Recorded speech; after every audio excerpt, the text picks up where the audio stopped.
What's going on? This is the beginning of a series we will be doing where we go over the top 5 worst things and the top 5 best things in each Zombies game, all the way up until Black Ops 4 to build up hype for Cold War.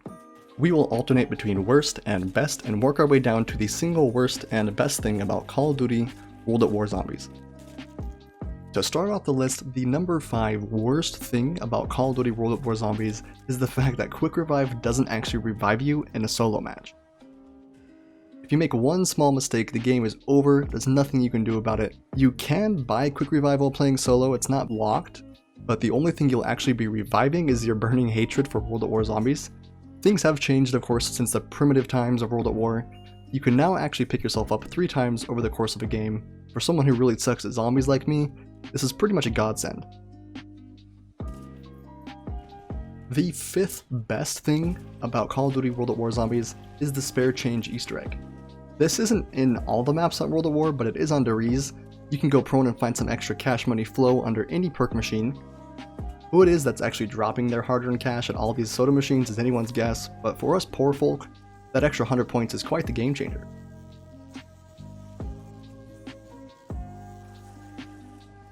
The 4th worst thing is the engine on World at War is so bad.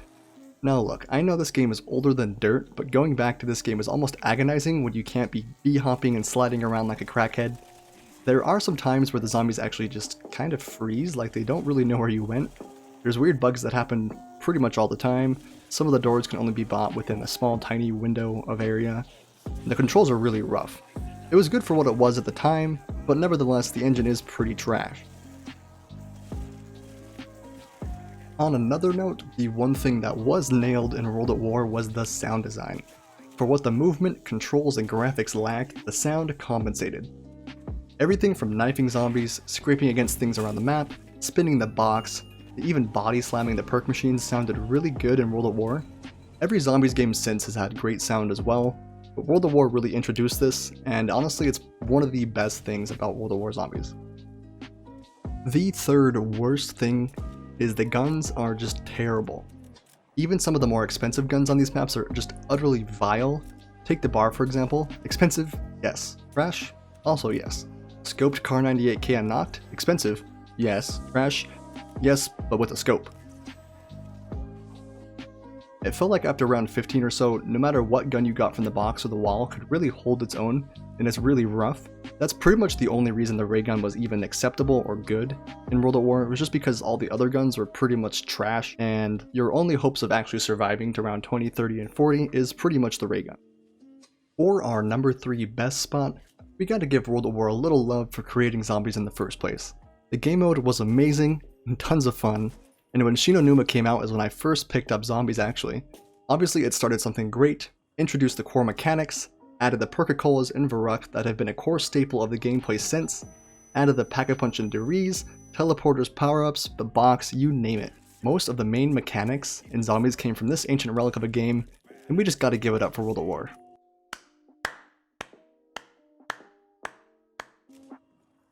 In the 2nd worst spot is by far and wide the Jug Bug.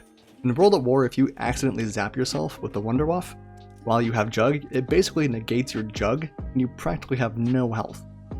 This is annoying but manageable if you're playing as a team since you can just down yourself and then get revived, but in solo this is basically endgame for you. Especially since Quick Revive doesn't pick you up. This can happen in a lot of ways, but typically it's just from shooting a zombie with the DG2 that happens to be a little too close to you. I mean look at this. Watch this. See me get one tapped by this dog? Yeah, it's pretty sad. In the 2nd best spot is just the overall ambience of Nazi zombies in World at War. The major creepy vibes from this game are top notch. This once again goes out to the sound developers of World at War, or all Treyarch games for that matter. The round change sounds, background sounds throughout the map, the zombie sounds, ray gun, Wunderwaffe, they all sound amazing. Different aesthetic pieces here and there. The pure detail put into this game just to make it kinda creepy is honestly probably one of the best things about it. It's definitely the creepiest game out of all the zombies games, and it's pretty much one of the biggest redeeming factors for World at War. There are little things scattered around the maps, little lore pieces, little designs. Just overall the whole game has this super creepy vibe, and we really haven't had a creepy game besides World War II since. And the single worst thing about World at War Zombies is the zombie sticky fingers. When you start to get hit by a zombie, your character freezes in angst and a black hole opens up within the zombie where you are slowly sucked in until your demise. Where in newer games, of course, you can jump through a small gap and wiggle a little bit to get them off your heels, this game just rubber bands you right back into the zombie button chops.